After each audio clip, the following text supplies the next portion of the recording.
I'm going to show you how you can get paid early with Navy Federal.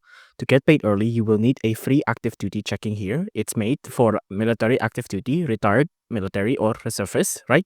If you want a early access to military pay, you can see early access to military pay here. Your account will require a qualifying direct deposit here. If you want to open it now, just click on this, open now, and it'll redirect you to the online banking app of Navy Federal. And in here, you just need to enter in your username and also your password, right?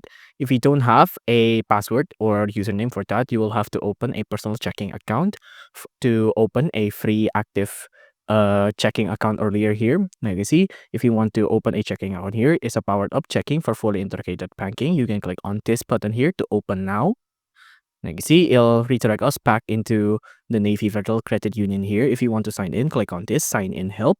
Now in here, you can make you can add a sign in help here if you're having trouble. But if you want to become a member, scroll down, click on become a member here.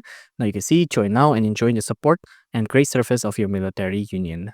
Now you can see you'll have to verify your eligibility, set up your account information, and open your Navy Federal account. Click on continue here, and then enter in all of your details here to open a checking account and get the early pay you want. If you enjoyed this video, please do consider liking and subscribing.